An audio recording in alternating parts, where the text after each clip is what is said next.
சொல்றான், தொழுங்க ஜகாத்து கொடுங்க, ரெண்டே சேர்த்து அல்லாஹ் செல்லறான்.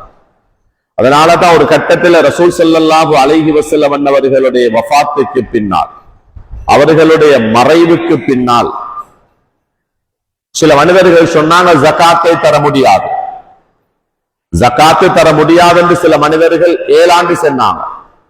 அப்ப அபூபக்கர் சித்திக் ரலியல்லாஹு தஆலா அன்னவர்கள் தான் அமீராக தலைவராக இருந்தார்கள்.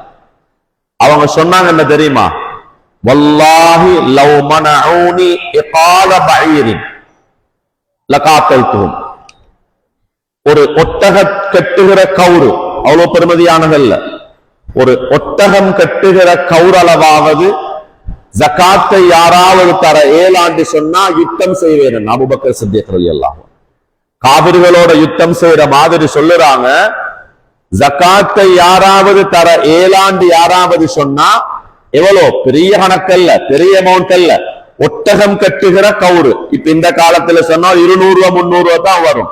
அந்த அளவாவது ஜகாத்து யாராவது தர ஏழாண்டு மறுத்தால், தடுத்தால் அவர்களுடன் நான் யுத்தம் செய்வேன் என்றார்கள் செய்தனா அபூபக்கர் சித்திக் ரலியல்லாஹு அன்ஹு. ஆனால் இது வாஜிப், இது ஃபர்ல். எதுல கொடுக்க வேண்டும் என்றால் சகோதரர்களே, நினைத்த பிரகாரம் செய்ய இயலாது, அதுக்கு சட்டம் இருக்கிறது. இப்ப ஸ்ரீலங்காட அமௌண்ட் இன்றைய நாள்ல, இன்றைய கணக்குல பார்த்தா, சில்வர்ல பார்த்தா 5,55,000. போன வருடம் குறைவா இருந்துச்சு, இப்ப 5,55,000. இந்த 5,55,000 அதுக்கு மேல இருந்தால் ஜகாத் வாஜிப்.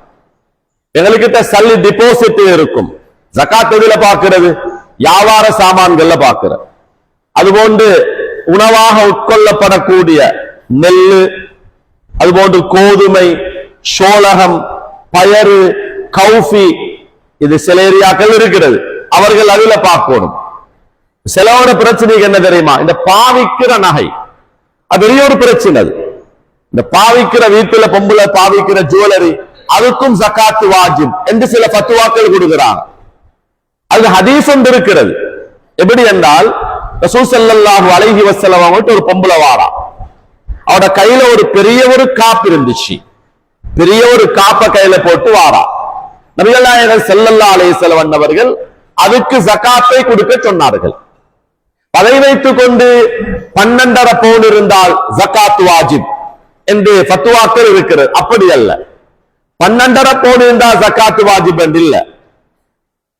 ஒரு பாவிக்கிற நகை, உதாரணமாக ஒரு பொம்பளை கிட்ட ஒரு காப்பு இருக்கிறது, ஒரு காப்பு, அது கிட்டத்தட்ட 125 பவுன் என்று வைத்துக் கொள்ளுங்கள், அப்ப ஜகாத்து வாஜிப் ஆகும். பாவிக்கிற நகைக்கு ஜகாத்து வாஜிப் இல்ல. எப்ப தெரியுமா? 110 பவுனுக்கு மேலால, 110 பவுனுக்கு மேலால இருந்தால் ஜகாத்து வாஜிப். சவடி ஒன்று இருக்கிற 120 பவுன், அப்ப ஜகாத்து வாஜிப். அப்படி பார்க்க வேண்டாம். அந்த பொம்புல ரசூல் ஸல்லல்லாஹு அலைஹி வஸல்லம் அவங்கள்ட்ட வந்த அந்த பொம்பளை கிட்ட இருந்த அந்த காப்பு அவ்வளவு விலையானது, அவ்வளவு ஒரு 110 பவுனுக்கு மேல இருந்தது, பெரிய உண்டு. அதற்குத்தான் நபிகள் நாயகம் ஸல்லல்லாஹு அலைஹி வஸல்லம் அவர்கள் ஜகாத்தை கொடுக்க சொன்னார்கள். எல்லாருக்கும் அதை சொல்லல், அவ்வளவு பெருசு. அது சில போடுவாங்க பெரிய, நீங்க பார்த்துட்டீங்க துபாயில சவுதியில போடுவாங்க பெரிய மாலைகள், அதுகள் இருந்தா இப்ப பாவிக்கிறனா ஜகாத்து வாஜிப் என்று வந்துடும், இல்லாட்டி வராது. பாவிக்கிறவைகளுக்கு ஜகாத்து தேவை இல்லை. கடையில பாருங்க, சில கடைகளை நாங்க ஸ்டோக் எடுக்கிறத பாக்குறோம். ஸ்டோக் எடுத்தால் அது எடுத்து அதுல கணக்கு பார்த்து ஜகாத்து கொடுக்கிறது. சில கடைகள் எடுத்தா ஸ்டோக் எடுக்க இயலாது, பெரிய கடைகளாக இருக்கும். பெரிய கடைகள் 3 தட்டு 4 தட்டு 5 தட்டு கடைகள், பெரிய கடை, நிறைய சாமான்கள். எப்படி பார்க்கிறது? எப்படி கணக்கெடுக்கிறது? எப்படி எல்லாத்தையும் ஸ்டோக் எடுக்க இயலாது. அப்ப அவங்க என்ன தெரியும்? மதிப்பீடு, ஒரு கெஸ் பண்ணி இவ்வளவு தான் இருக்கும், அவன் ஒரு கெஸிங் வருமே, என்னிடத்த இவ்வளவு சாமான் இருக்கிறது, கிட்டத்தட்ட ஒரு 4 கோடி சாமான் இருக்கிறது என்று அப்படி ஒரு கணக்கெடுத்து ஜகாத்தை கொடுக்கணும். ஏன்னா ஒவ்வொன்றா பார்க்கலாம். சில கடைகளை பார்க்கலாம், புடவை கடைன்னா பார்க்கலாம், வேற கடைகள் சில்லற கடைகளை பார்க்கறது சில நேரங்கள்ல கஷ்டமாக இருக்கும். அப்ப அவன் கணக்கு பார்க்கணும், என்னகிட்ட இவ்வளவு சாமானுக்கு கிட்டத்தட்ட ஒரு 4 கோடியில 5 கோடியில 2 கோடியில சாமான் என்னிடத்தில் இருக்கிறது என்று பார்த்து ஜகாத்தை கொடுக்கலாம். அதுபோன்றுதான் சகோதரிகளே, வைத்திருக்கிற சல்லி, டிபாசிட்ல இருக்கிற சல்லி, அதுக்கும் 1 இயர் பாஸ் ஆனால் தான் ஜகாத் வாஜிப். சில யோசிக்க ஜகாத்து சல்லி அமௌண்ட் இவ்வளவு கணக்கு கொண்டு இருக்கு 10 லட்சம் ஜகாத்து வாஜிப். அப்படி வாஜிப் ஆகாது.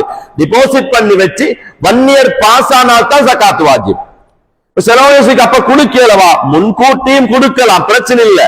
ஒரு ஆள்கிட்ட சல்லி இருக்கிற, ஒரு 8 மாசம் மட்டும் அக்கௌண்ட்ல இருக்கிற, சேர்த்து வச்சிருக்கிற, வீட்டில் இருக்கிற அந்த சல்லியாக இருந்தா அந்த சல்லிக்கு ஜகாத்து வாஜிபாகும் இன்னும் 4 மாசத்துக்கு பிறகுதான்.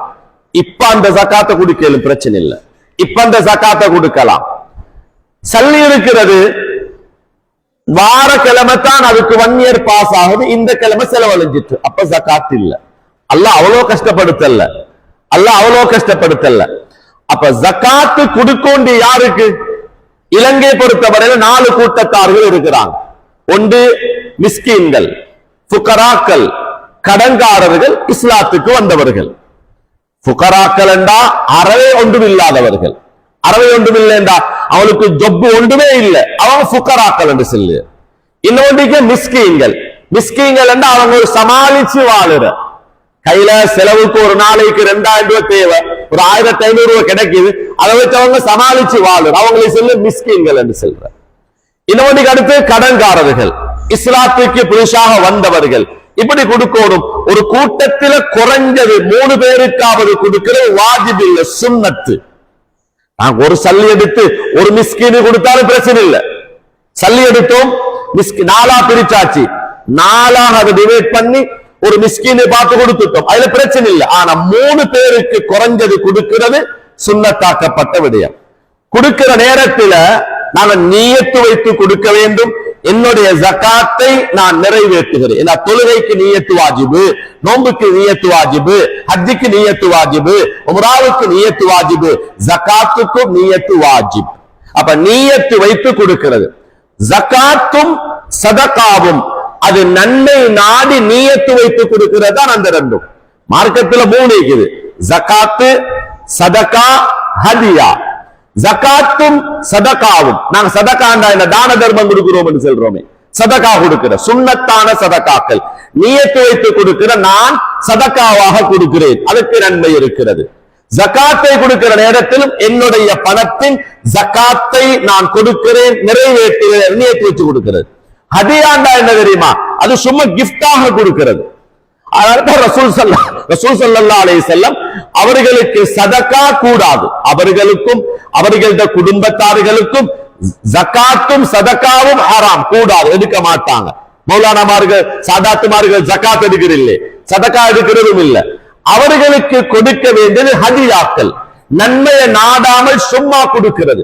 ரசூல் ஸல்லல்லாஹு அலைஹி வஸல்லம் அவர்களை பற்றி வருகிறது, கான யக்பலுல் ஹதியத, ஹதியாவை கொடுத்தால், அவர்களுக்கு சும்மா கிஃப்டாக கொடுத்தால் நபிகள் நாயகம் ஸல்லல்லாஹு அலைஹி வஸல்லம் எடுத்துக் கொள்வாங்க, ஹதியா எடுத்துக் கொள்வாங்க. ஜகாத்தை கொடுத்தால் திருப்பி அனுப்பி விடுவார்கள், சதகாவை கொடுத்தால் ரசூல் ஸல்லல்லாஹு அலைஹி வஸல்லம் எடுத்துக் கொள்ள மாட்டார்கள்.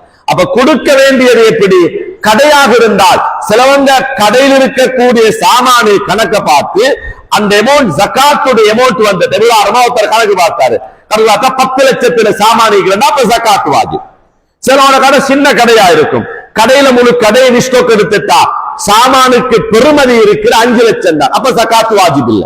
இந்த வருடம் ஜகாத்துடைய கணக்கு வந்து 5,55,000.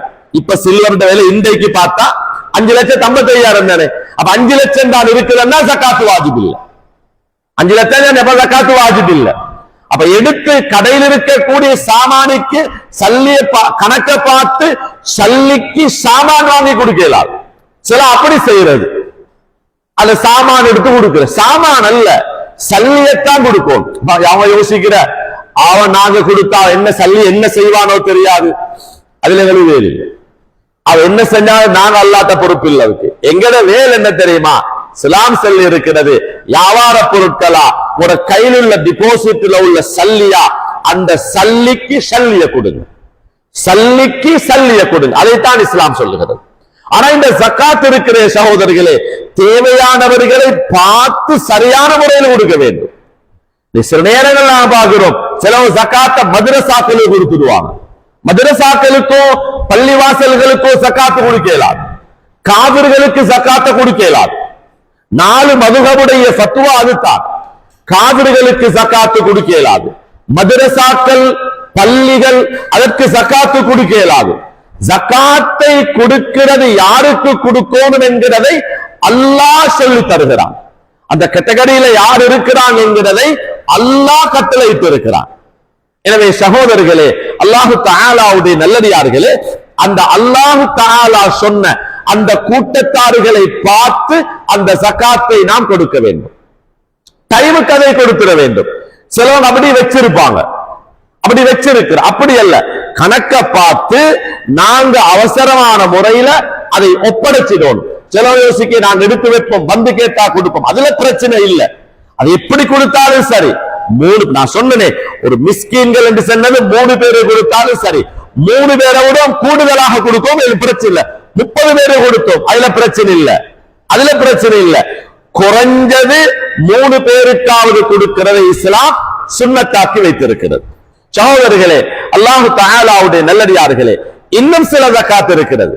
என்ன ஜகாத் அது? தானியங்களுடைய ஜகாத். இப்ப நெல்லு, கோதுமை, அதுக்கான ஜகாத்து அந்த சாமானே கொடுக்கிறது.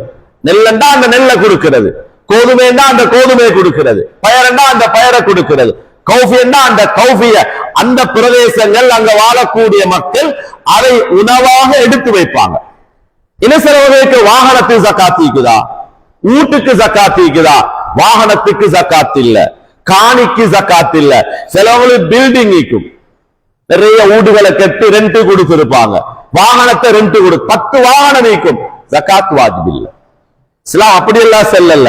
வாகனத்துக்கு ஜகாத் வாஜிப் இல்ல, பாவிக்கிற நகைகளுக்கு ஜகாத் வாஜிப் இல்ல. அதுபோன்று சிலவங்க வீடுகளை கட்டி வச்சிருப்பாங்க, வீடுகளை ரெண்ட் கொடுத்திருப்பாங்க, 4 வீடு 5 வீடு ரெண்ட் கொடுத்திருப்பாங்க, கடைகளை ரெண்ட் கொடுத்திருப்பாங்க, அதுக்கெல்லாம் ஜகாத் இல்ல. எவ்வளவு பெரிய சொத்து இருந்தாலும் அதற்கு ஜகாத் வாஜிப் இல்ல.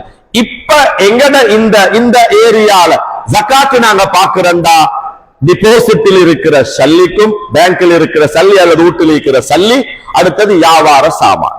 வியாபார சாமான் சிலவங்க கல் எடுத்து வச்சிருப்பாங்க, மாணிக்க கல் ஜம்மூட்ல வச்சிருக்கும், அதுக்கு சரியாக பிசினஸ் வச்ச சாமான் தானே. பிசினஸுக்கு வச்சதாக இருந்தா அதற்கும் 1 இயர் பாஸ் ஆக இருந்தால் கணக்கு பார்த்து ஜகாத்தை கொடுக்கணும். 1 இயர் பாஸ் ஆக இருந்தா ஜகாத்தை கொடுக்கணும். எடுத்து வச்சிருக்கிற, இப்ப இந்த எடுத்து வச்சிருக்கிற போன மாசம் எடுத்த வார மாசம் கொடுக்கிற, அப்ப அதுக்கு ஜகாத் இல்ல. ஆனா இப்படி வியாபார சாமான் என்று பாக்குற டைம்ல, கடைன்னு பாக்குற டைம்ல இன்றைக்கு கணக்கு பார்த்தால் நேற்று எடுத்த சாமானே சேர்த்துதான் பார்க்கணும். சில யோசிக்க, நான் இன்றைக்கு தான் இந்த கல் எடுத்தேன், இன்றைக்கு தான் இந்த புடவை எடுத்தேன், இன்றைக்கு பார்க்க அப்படி அல்ல. ஒரு ஆள் கடையொன்று செய்யறது வச்சுக்கோங்க, ஒரு ஆள் கடையொன்று செய்தாரு, அந்த கடையில சாமான் எடுக்கிறாரு, அந்த கடைக்கு 1 இயர் பாஸ். இப்ப இந்த வருஷம் ஜகாத்து கொடுக்கணும். ரமலான்ல ஜகாத்து வாஜிபாகுது என்றா கல்லொண்டு எடுத்திருப்பாரு, நேத்து எடுத்திருப்பாரு, போன மாசம் எடுத்திருப்பாரு, ஒரு 1 மந்த் தான். ஆனா அதை சேர்த்துத்தான் பார்ப்போம், அதை சேர்த்துத்தான் பார்க்கணும். அதை வேறையா எடுத்து இது போன மாசம் எடுத்தது, இந்த கல்லுக்கு 1 இயர் ஆகுது, இதுக்கு மட்டும்தான் இல்ல, நேற்று எடுத்து இன்றைக்கு ஜகாத்து கொடுக்கிறந்தாலும் நேற்றெடுத்த சாமானை சேர்த்து பார்த்து தான் ஜகாத்து கணக்கு பார்த்து கொடுக்க வேண்டும். எனவே இந்த அடிப்படையில ஜகாத்துகளை நாம் சரியான முறையில கணக்கு பார்த்து கொடுத்தா அல்லாஹ்விடத்தில் நாம் குற்றவாளிகள் அல்ல, அல்லாஹ் தஆலாவுடைய பாதுகாப்பு இருக்கிறது, அல்லாஹ்வுடைய பாதுகாப்பு இருக்கிறது. வெள்ளம் வந்துச்சு, வெள்ளம் வந்த டைம்ல ஒரு ஏரியால ஒரு டவுன்ல ஒரு கடை உண்டு, அந்த கடை முழுமையா தாண்டிச்சு. அந்த ஏரியா நிறைய சேலங்கள். அதுல ஒரு ஆள் சொன்னாரு, அவர் சொன்னாரு எல்லாம் நினைச்சா அவட கடை ஃபுல்லா போயிட்டு சொல்லி தாண்டன்னு சொல்லி அவர் சொன்னாரு, ஏந்த கடையில் எனக்கு நஷ்டம் 10,000 தான். கேட்டா என்ன, நான் சரியா இன்சூரன்ஸ் பண்ணி வச்சிருக்கிறேன், ஜகாத் சதகா நான் சரியா கொடுக்கிறேன், பெரிய கடை, ஆனா அவருக்கு 10,000 தான். அதான் பாதுகாப்பு, அதான் இன்சூரன்ஸ். அந்த அடிப்படையில நாங்க சரியான முறையில முடிக்கான இன்சூரன்ஸ் எது, சதகாக்களும் நல்ல அமல்களும், சொத்துக்கான இன்சூரன்ஸ் பாதுகாப்பு ஜகாத்துக்கு. அல்லாஹ் நெருப்பால, கல்வர்களால, அநியாயக்காரர்களால வரக்கூடிய ஆபத்துக்களை விட்டு அல்லாஹ் தஆலா பாதுகாக்கிறான். அதனால நான் இந்த கடமையை சரியான முறையில பேணுதலாக அல்லாஹ்வுக்காக வேண்டி, அல்லாஹ் கொடுக்க சொல்லி எவ்வளோ, ஒரு ஆள்கிட்ட ஒரு 10 லட்சம் இருக்கிறண்டா எவ்வளவு கொடுக்கணும், 10 லட்சத்தை 10ஆ பிரிச்சா 1 லட்சம், ஒரு 25,000 தான் ஜகாத் வருது. 10 லட்சம் இருந்தா 25,000 தான் ஜக்காத்து வருகிறது. எனவே அந்த அடிப்படையில நாம் சரியான முறையில ஜக்காத்துகளை நிறைவேற்றி அல்லாஹ்வுடைய திருப்பொருத்தத்தை பெறுவோமாக. யா அல்லாஹ், எங்கள் பாவங்களை நீ மன்னிப்பாயாக, இபாதத்துக்களை நீ கபூல் செய்வாயாக. நாம் செய்கிற நல்ல காரியங்களை யா அல்லாஹ் நீ கபூல் செய்வாயாக. உன்னால பொருந்தி கொள்ளப்பட்ட நல்லவர்களாக சாலிஹீன்களாக நீ எங்களை ஆக்கி அருள்வாயாக. யா அல்லாஹ், நாம் கொடுக்கிற சதகாக்கள், ஜகாத்துகள், தான தர்மங்களை நீ கபூல் செய்வாயாக. அந்த நன்மைகளை கொண்டு யா அல்லாஹ் நீ எங்களையும், எங்கள் சொத்துக்கள், வீடுகள், வாகனங்கள், பிள்ளைகள், வியாபாரங்கள் அனைத்தையும் நீ பாதுகாத்துடுவாயாக. யா அல்லாஹ், நாம் கொடுக்கிற பணத்தினால் எங்களுக்கு பரக்கத்து செய்வாயாக. இஸ்லாத்தையும் முஸ்லீம்களையும் நீ பாதுகாப்பாயாக. முஸ்லீம்களுடைய சொத்துகள், முஸ்லீம்களுடைய நாடுகள், இஸ்லாமியர்களுடைய உயிர்கள் அனைத்தையும் நீ பாதுகாத்து முஸ்லீம்களுக்கு எல்லா பிரதேசத்திலும் நிம்மதியை கொடுப்பாயாக. காஃபிர்களை யா அல்லாஹ் அடக்கி அவர்களுக்கு தோல்வியை கொடுத்து நடைபெறுகிற யுத்தத்தில் முஸ்லிம்களுக்கு வெற்றியை கொடுப்பாயாக. ரப்பனா ரப்பிர்ஹம்ஹுமா கமா ரப்பயானி ஸகீரா. ஸல்லல்லாஹு அலா சய்யிதினா முஹம்மதின் வ அலா ஆலிஹி வ ஸஹ்பிஹி அஜ்மஈன். வல்ஹம்துலில்லாஹி ரப்பில் ஆலமீன். சுப்ஹானல்லாஹி வ பிஹம்திஹி சுப்ஹானக்கல்லாஹும்ம வ பிஹம்திக அஷ்ஹது அன் லா இலாஹா இல்லா அன்த அஸ்தக்ஃபிருக வ அத்தூபு இலைக். ஸல்லல்லாஹு அலா Muhammad sallallahu alaihi wasallam. Sallallahu ala Muhammad sallallahu alaihi wasallam. Sallallahu ala Muhammad. Ya Rabbi salli wa sallim.